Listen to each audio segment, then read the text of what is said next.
Have you ever wondered why some videos instantly feel professional while others just scream amateur? Most creators overlook a few simple steps that quickly increase their video's credibility. So in this video, I'm going to show you my easy to follow, clear system. 5 techniques guaranteed to help you look professional. Starting with composing your shot, so you never look like you're presenting from a kiddie stall again. If you want to truly connect with people through your videos, you need to make it feel like you're meeting face to face. Your viewers should feel as if you're right there in front of them, having a real conversation. And that means paying attention to how your video is composed or cropped. So practically, what does this mean for you? Imagine we're meeting in a coffee shop.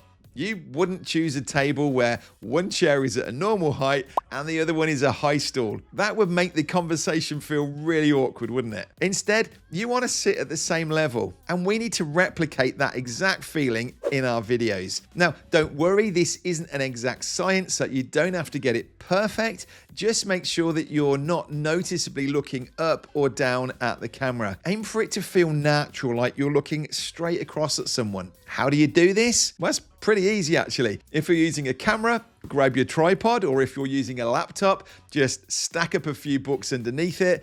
Either way, you want to raise the camera or the webcam to eye level. Next, think about where you'd naturally look in a conversation. Directly at the person, right? So position your camera so you're centered horizontally and you don't have too much empty space above your head. A quick test for this is to put your hand on your head, and you want roughly 3-finger gap between your head and the top of the frame. And here's another point that's not exactly about composition, but it matters a lot. If we were talking in person, you'd be looking at me as I was talking to you, not at your phone or your laptop screen. So when you're on video, do the same. If you need to reference notes or a script, use a teleprompter, or at least move your script window as close to your camera lens as possible. On a laptop webcam, shrink the window and push it right up near the top so your eyes stay focused towards where the camera is. So that's C, composing your shot. Now let's move on to the next step, which will dramatically improve how you look on video. In fact, it's arguably the most important step of all,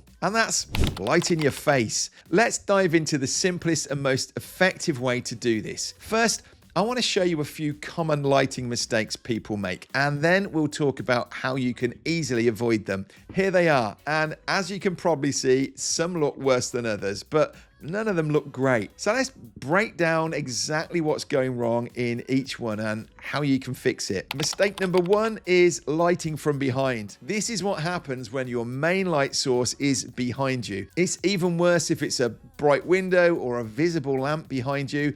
It's just going to turn you into a silhouette and make your face dark and unclear. Luckily, this is an easy fix. Just move yourself or your lighting so that the main source of light is in front of you, illuminating your face. Directly in front of you gives a clean, even look, while position your light slightly off to one side creates a nice, subtle contrast. Just don't overdo it. Also, remember that using a bigger light or moving your light closer will usually give you softer, more flattering results. Mistake number 2 is mixing different light temperatures. This is a common mistake of mixing different light sources that have different color temperatures. For example, if you're using an LED panel, they often have a bicolor feature, meaning you can adjust their warmth or coolness. Make sure all of your lights match. A good rule of thumb would be setting your lights to around 5600 Kelvin, which matches daylight and is going to give you a nice, natural, professional look. If you're using regular room lights, they usually have a warmer yellowish tone. In this case,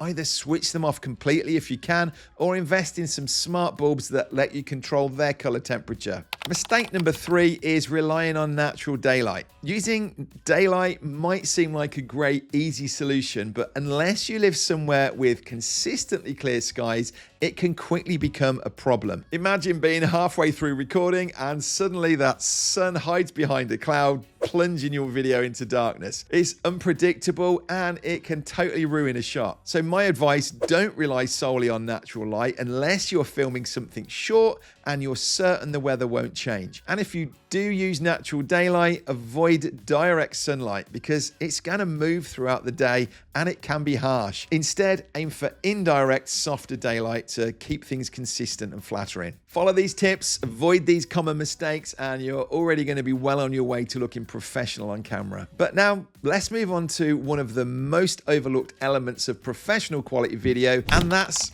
enhancing your background. What exactly do I mean by that? Well, let's find out. First, take a look at these two backgrounds. If you clicked on one of my videos, which background would make you more likely to stick around? Does one look more professional? What impression does each give you about me? Is it saying I'm messy and disorganized, or professional and trustworthy? Your background might seem minor, but it sends a powerful message to your viewers. Even if it's subconscious, your audience absolutely notices. So how can you easily improve your background? Let's start simple. Before you hit record, take a quick look at everything visible behind you. Is there clutter, mess, or anything that you'd rather not show your audience? If so, tidy it away, or at least just move it out of the camera view. Once you've got a clean background, consider adding something intentional back in. I know, I just told you to clear everything and now I'm telling you to add things back in. But this is your chance to subtly communicate who you are and what you do. Is there something relevant to your topic you can include? Maybe a related award or book or an item that boosts your credibility? Creating a great background can be a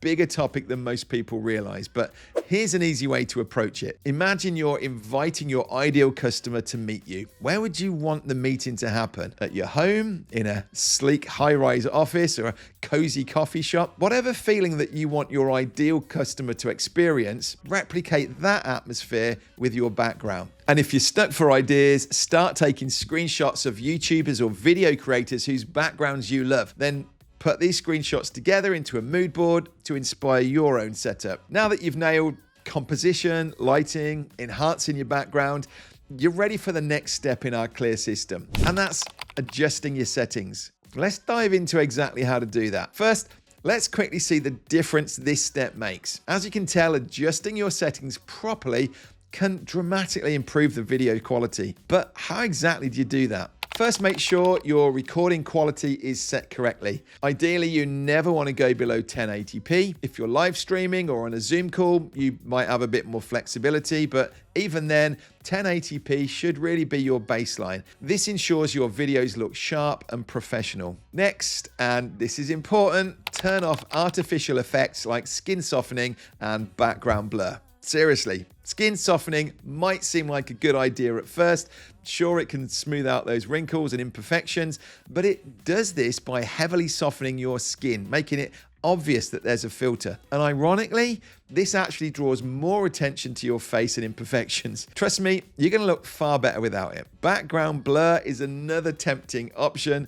It might seem helpful if your background isn't ideal or you've got something sensitive behind you, but most of the time, it actually makes viewers more curious about what's behind you. Instead, take a few moments to tidy your background beforehand. Your viewers will thank you. Then, if you're using a dedicated camera, take a moment to adjust a few key settings before you hit record. Exposure. Make sure that your video isn't too bright or too dark. White balance. This ensures your color looks natural and accurate. And focus. Make sure you're sharp and clear and not blurry. Getting these settings right makes a huge difference in your video's quality and professionalism. And that brings us neatly onto the final step in our clear system. Once you've mastered these basics, you're ready for the biggest upgrade of all, and that's replacing your camera. But let's just talk about exactly when and how to do that. This final step is especially important if you're currently using a webcam. Take a look at this comparison. You can immediately see how much of a difference upgrading to a dedicated camera makes. And here's the thing, if you're noticing this difference, your audience absolutely will too. Don't you want your viewers to instantly feel impressed and confident in your credibility and ready to trust you? Think of it this way. Someone who